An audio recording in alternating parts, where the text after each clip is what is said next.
Olen Mauri Lindström ja tässä on vaimoni Paula Lindström. Niin, tästä yrittämisestä.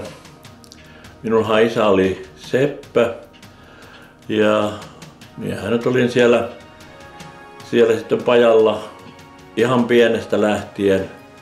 Kerran isä sanoi, että no niin, nyt on aika lyödä sitten päälle ja minä olin joku 4-5 vuotta vanha ja hän antoi minulle vasaran, joka oli tollanen kilon painoinen ja minä sitten asetuin siihen alasimen toiselle puolelle, kun rauta lämmitettiin, niin sitten hän pisti sen alasimelle ja sanoi, no nyt poika, lyöppäs tuohon keskelle, nyt rauta on kuuma.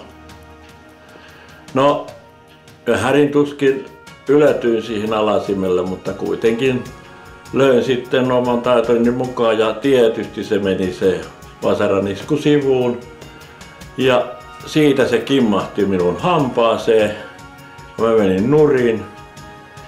Ja isä sanoi, äkkiä ylös, rautaa täytyy takoa silloin kun se on kuuma.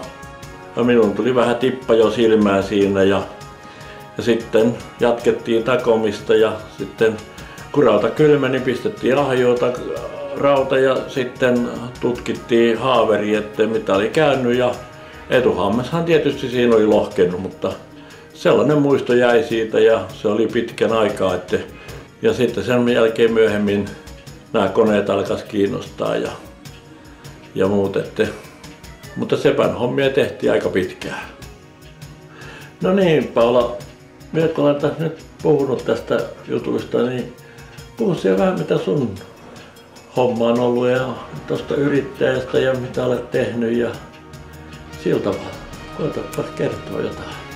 No kun on kierrellyt tuossa kylällä ja tuntenut ihmisiä ja oli muistotilaisuuksia ja synttäreitä ja muita ja tarvittiin aina niin kuin jotakin auttajaa sinne joko tarjoilemaan tai muihin hommiin ja sitten mulla oli sen verran taitoa tuohon leipomiseen ja muuhun semmoiseen, niin sitten se on käynyt niin, että sitten aloin tehdä kakkuja ja pullia ja leipiä ihmisille tilauksesta ja sitten perustin semmoisen oman Kesti Ky:n, eli niin kuin pitopalvelun.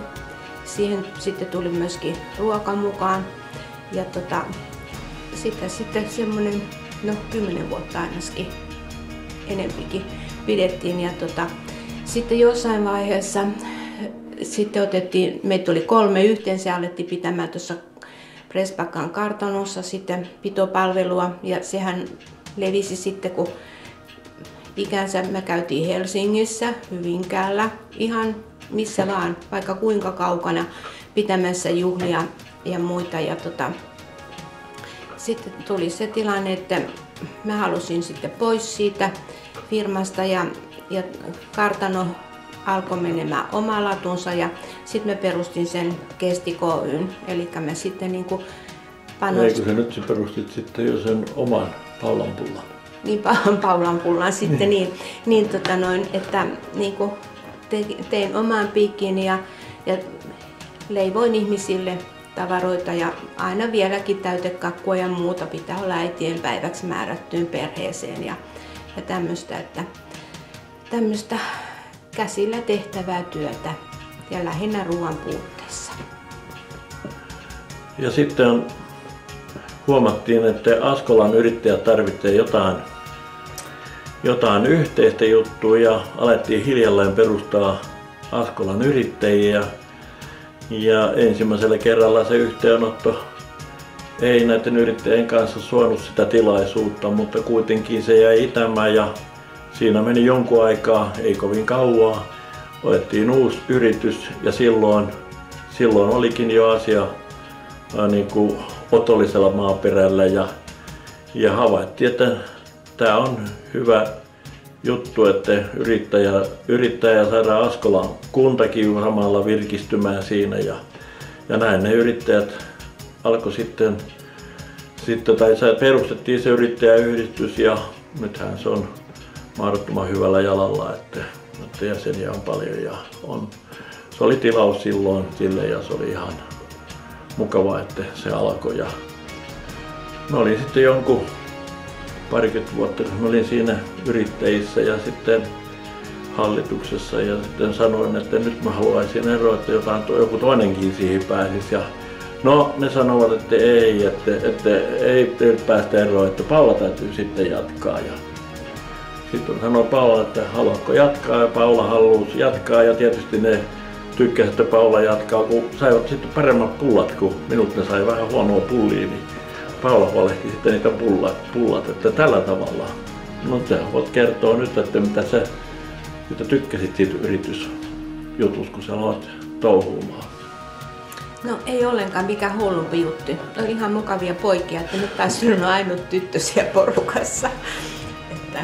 Mutta kyllä pojat sai aina lämpimät pullat sitten joka kokoukseen. Vai kuinka on?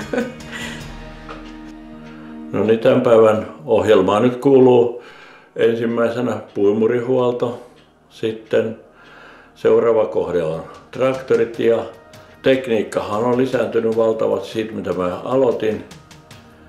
Nyt on tietokoneet ja kaikki erikoisvälineet, mitkä täytyy olla. Ja koulutusta edelleen saan keskusliikkeeltä, eli uudet tiedot ja uudet päivitykset tulee testereihin ja muuta, että pysyy koko ajan niin kuin hermoilla.